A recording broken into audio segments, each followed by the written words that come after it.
Muy buena pieza de Mariano Randazzo para recordar los 20 años, celebrar, homenajear los 20 años del no al ALCA allí en Mar del Plata. Está en línea Jorge Tayana, sociólogo. Entre tantas responsabilidades, fue canciller, fue ministro de Defensa, senador nacional, acaba de ser electo como diputado nacional por la provincia de Buenos Aires por Fuerza Patria, y el 5 de noviembre de 2005, de esto estamos hablando, era vicecanciller de la Nación de Rafael Bielsa, que era el canciller. Jorge, gracias por esperarnos, teníamos ganas de que escuches también vos esta pieza. Sí, claro, muy lindo, muy emocionante recordar aquellas jornadas. Qué de voces además, ¿no? Qué de voces todas juntas. Sí.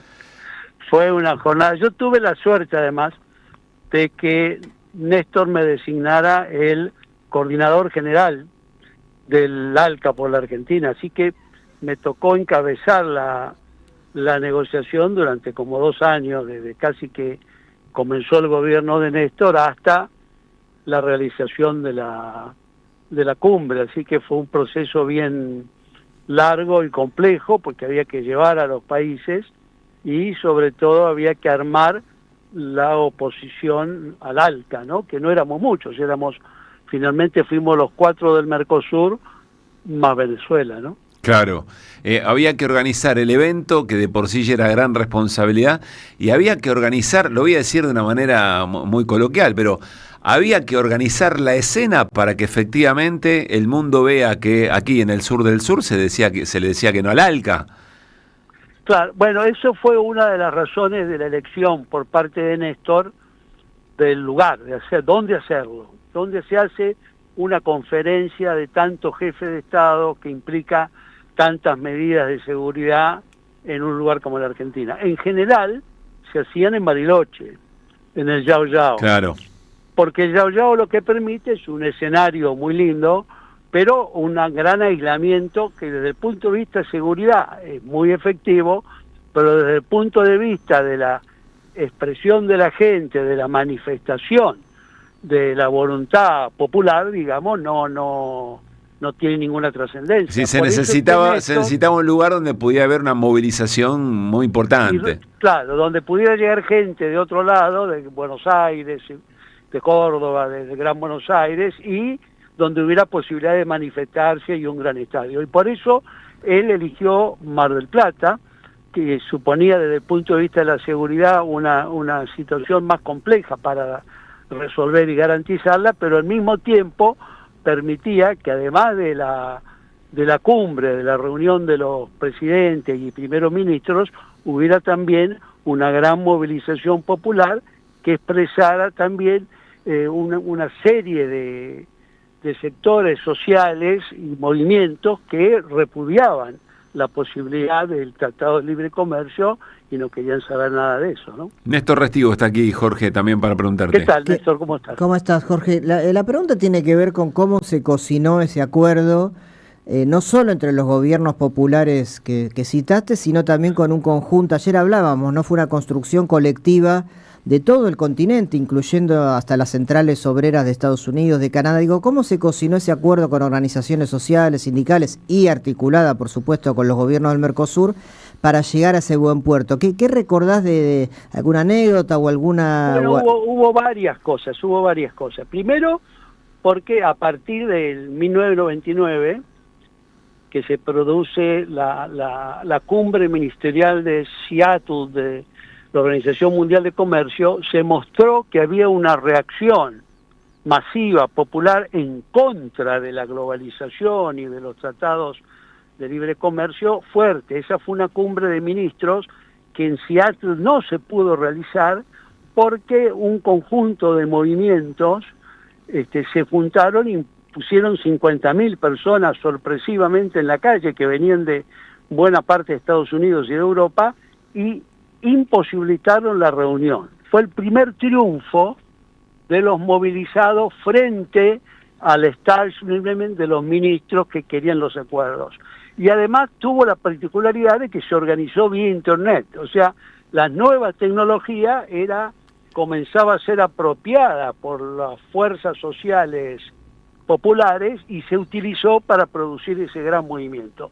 Y de ahí para adelante hubo varias movilizaciones, en Génova, en Europa, en América, el Foro de San Pablo, el Foro Social Mundial, las reuniones de las organizaciones sindicales, porque además nosotros tuvimos una orientación política importante que fue qué tema tenía que tratar la reunión de la Cumbre de las Américas.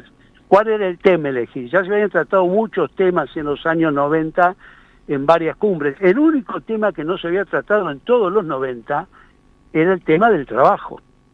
Y nosotros dijimos, bueno, primero somos un gobierno peronista, segundo, el tema excluido en este auge neoliberal es justamente el trabajo, que va desapareciendo y que se va precarizando. Entonces, el lema de la cumbre y el tema central de la cumbre fue crear trabajo para fortalecer la democracia, para enfrentar la pobreza y fortalecer la democracia.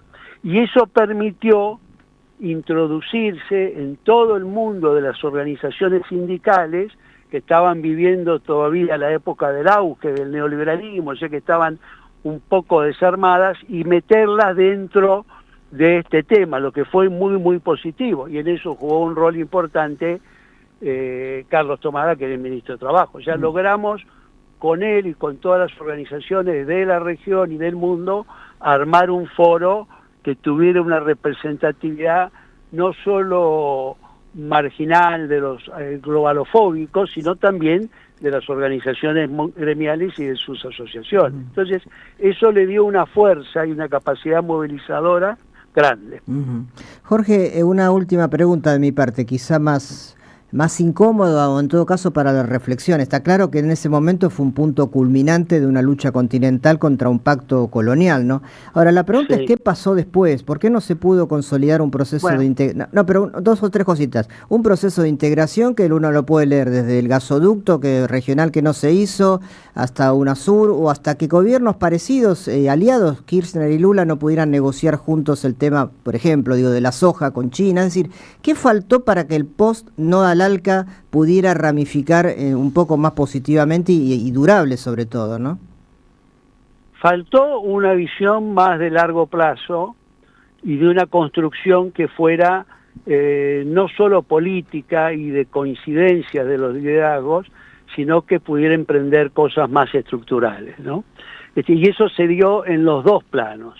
En el plano internacional se fue avanzando en el mundo multipolar, y de hecho Brasil estaba en los BRICS, y Argentina logró ingresar a los BRICS años después, pero la sacó el gobierno actual cuando estaba por empezar.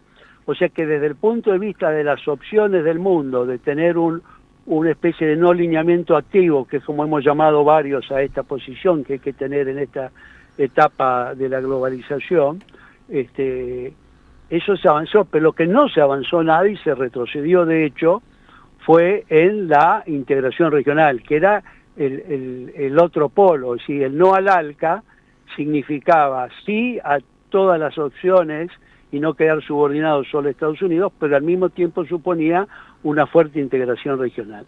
Y en eso no se logró avanzar, por pequeñeces, por falta de visión estratégica, porque en el medio hubo distintos inconvenientes, porque estuvo la crisis del 2008, que golpeó severamente y que llevó a la financiarización del capitalismo mundial, que fue una traba mayor, y porque después vinieron las recuperaciones y las caídas de los gobiernos progresistas, ¿no? En algunos lados tumbados y en otros por pérdida de elecciones. ¿Qué tal, Jorge? Luis Pablo Giniger te saluda, ¿cómo estás? Luis, ¿cómo estás? Bien, quiero preguntarte por el rol de la contracumbre, o mejor dicho, ¿cómo se vivía la contracumbre que estaba ocurriendo en las calles, en distintos ámbitos, allí mismo en la ciudad de Mar del Plata? Y en el estadio, ¿no? Si no me equivoco. Y en el estadio, claro. Mientras transcurría todas las actividades oficiales, ¿no? Quiero preguntarte por cómo la percibían los otros mandatarios, en particular, por supuesto, George Bush. Bueno, las contracumbres eran ya habituales en las cumbres de las Américas, por lo menos desde la segunda, desde la de Santiago de 1988. o 98, la cumbre de Santiago ya tuvo una contracumbre. Lo que pasa es que las contracumbres que estaban a cargo de los movimientos sociales no estaban tan enfrentadas a las cumbres oficiales, sino que eran como una especie de oposición aceptable y aceptada y razonable, digamos. Claro, claro. Por eso yo decía, eso se rompió en el 99 con el movimiento de Seattle, que fue con enfrentamientos, con lucha contra las policías, con detenidos, con muchos gases. Después en el 2001, en la cumbre anterior, en la cumbre de Canadá, que se hizo en Quebec, sí hubo también una contracumbre que al mismo tiempo tuvo enfrentamientos con la policía y fue muy gaseada. Lo que pasa es que estaba afuera, la cumbre se hizo en la ciudad de Quebec City y la contracumbre estaba afuera. Pero digamos, el ascenso de la oposición, su mayor virulencia y su mayor masividad estaba presente. O sea, de alguna manera se lo esperaban, eso me querés decir. Sí, claro. Eso lo sabían todos, digamos. La presencia de una opinión popular crecientemente opositora a estas cumbres estaba claramente en la opinión pública y era conocida internacionalmente. Por eso nadie se le podía ocurrir que esa cumbre se podía hacer en Buenos Aires, por ejemplo. Claro.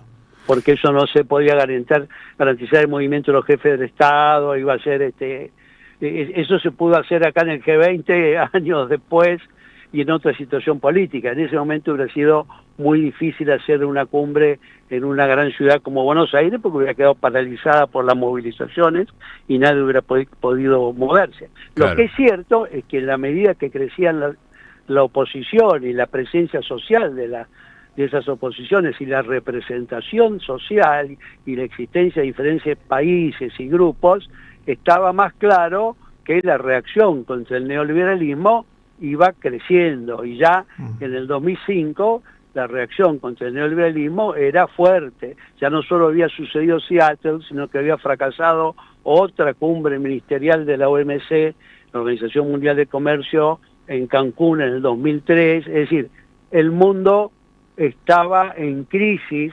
respecto al neoliberalismo y de hecho en América Latina y sobre todo en América del Sur habían comenzado a surgir gobiernos muy contrarios a ese neoliberalismo y que habían triunfado como reacción a eso. El ejemplo máximo es Lula, que está desde el 1 de enero del 2003 y que se había ganado en el 2002, y el mismo Néstor, que está desde mayo del 2003. Claro. Había una reacción que se veía venir y que estaba presente, y que básicamente se podía traducir en las consignas: queremos más y mejor democracia, no estamos contentos con esta democracia con poca participación y queremos salir de las políticas neoliberales, basta de desregulación, privatización y apertura económica. Estamos charlando con Jorge Tayana, en ese momento vicecanciller del canciller Rafael Bielsa. Estamos hablando del 5 de noviembre del 2005, 20 años del ALCA. Mirá,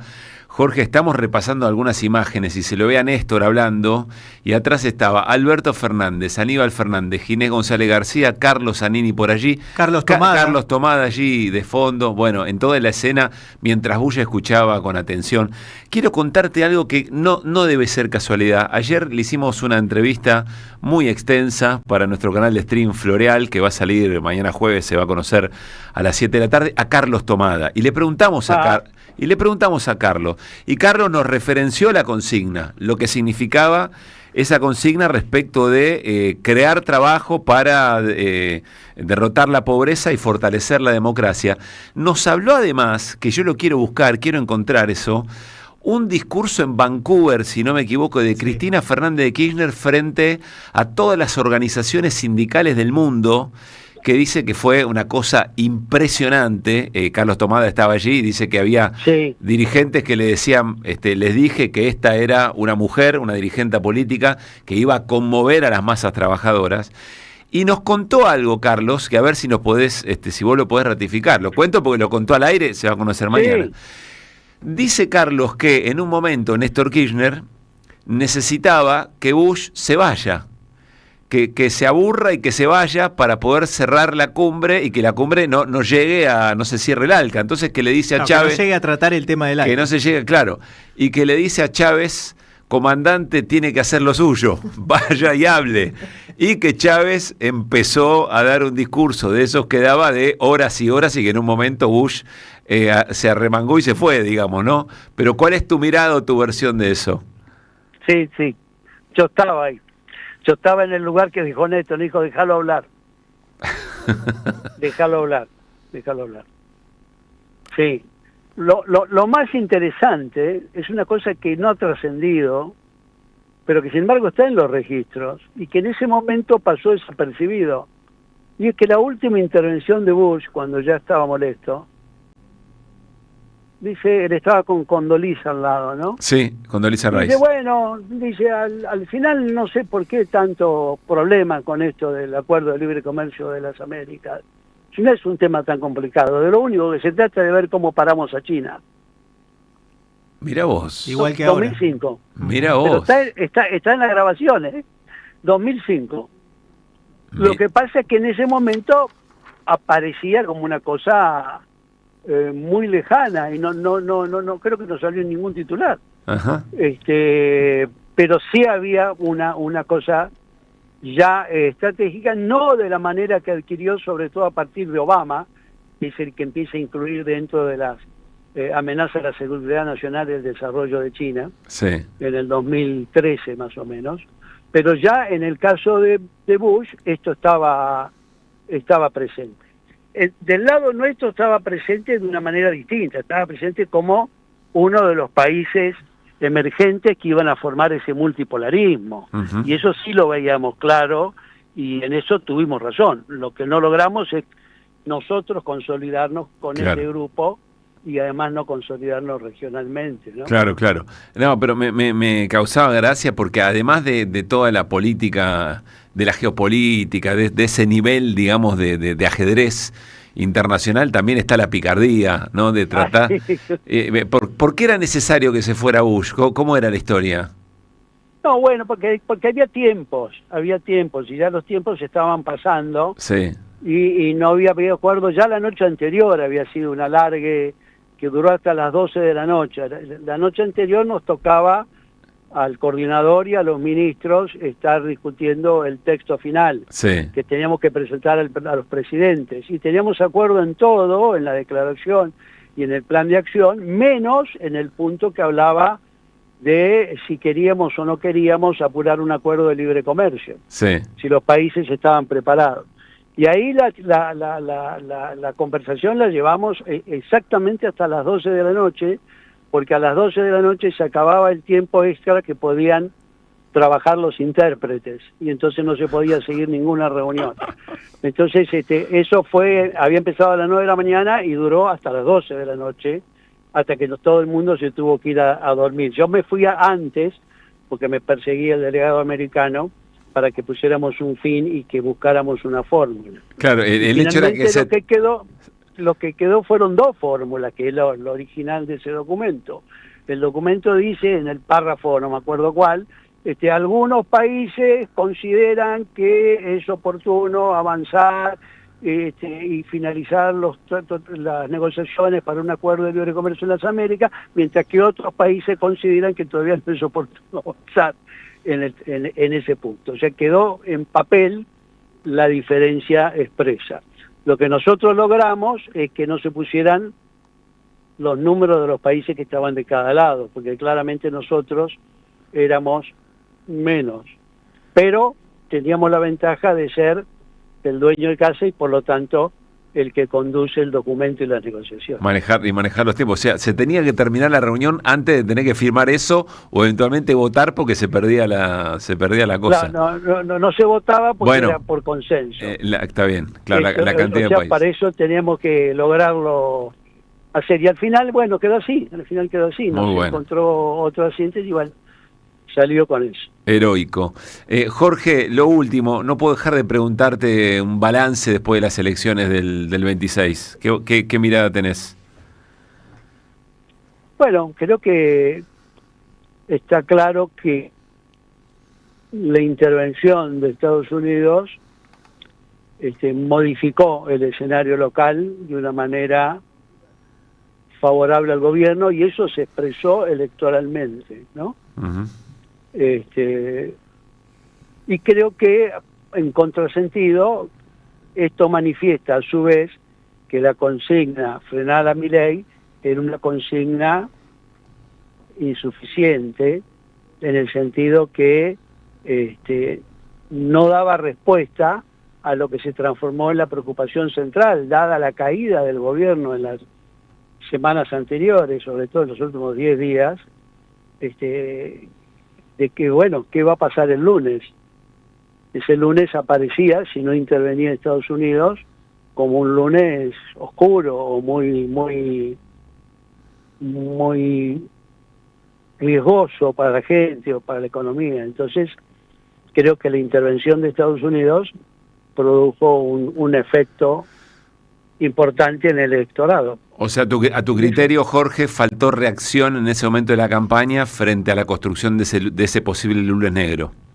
Lo que pasa es que no sé qué reacción podíamos tener, porque la verdad es que el proceso político del peronismo no ha avanzado demasiado todavía en la etapa de formular una estrategia alternativa, sí, en la etapa de tener unas propuestas de contención del daño que se quiere hacer, pero elaborar una propuesta alternativa me parece que todavía es un proceso que está en marcha y que no está culminado, ¿no? O sea que se vio el límite o se vieron las consecuencias de lo que fue construir una alianza electoral y no todavía una alianza política. Una alianza política y programática, y bueno, y no solo política, sino con las fuerzas sociales y económicas que la respaldaran, porque decir cosas se pueden decir con cierta facilidad. Entiendo. La cuestión es en qué medida tenés fuerza social. Vos podés decir, no quiero que haya un industricidio, que la verdad es lo que está sucediendo, pero tenés que tener centrales industriales y organizaciones industriales que digan no queremos industricidio, estamos de acuerdo en tal proyecto de protección o de apoyo o de desarrollo para la industria. Y todo eso está todavía sin resolver definitivamente, porque el avance del mileísmo creo que ha sido muy rápido y muy fuerte, ¿no? Y por lo que decís, es el desafío ineludible para lo que viene. Obviamente. Jorge, gracias. Un gran abrazo, gracias por este tiempo. No, un abrazo grande, un saludo a todos. Que esté muy bien. Jorge Tayana charlando con nosotros, rememorando los 20 años del ALCA con profundidad, con lo que se estaba discutiendo. Eso que aporta... Con anécdotas. Pero eso que aporta de que Bush dice al final, miren, ¿para qué tanto lío? Si al final lo que tenemos que hacer es sacarnos a China encima. Hoy cobra un peso muy importante. Yo no lo tenía tan registrado eso. No, muy pocos lo saben. Jorge lo manifiesta muchas veces y es interesante. Hay que recordar que justo el año antes, Néstor había ido a China en uno de sus primeros viajes al exterior con 350 empresarios y prácticamente todo el gabinete, y no solo ministros sino viceministros. De hecho, Tayana viajó a Pekín y a Shanghái. O sea, él tenía ya una mirada de la importancia que iba a tener China en el mundo, y Estados Unidos se la veía venir. Lo que pasa es que después otros conflictos, otra visión de los globalistas como Obama en Medio Oriente, en Afganistán, en otros lados, desconoció eso, y después con Biden y Trump, medio tarde, se acordaron que tenían que empezar a confrontar con la emergencia de China. Bueno, nos tenemos que ir, tenemos todavía una tanda pendiente. Rescato esto que dice Jorge Tayana, ¿no? El reconocimiento de que quedó corta la campaña, o fue poco la consigna frenar a Milei frente a la amenaza del lunes, donde todo se podía caer, y que ahí lo que faltaba era otro tipo de construcción, ¿no? Después podemos sacar otras conclusiones sobre eso también. Tenemos tanda pendiente, insisto, en los últimos minutos de que vuelvan.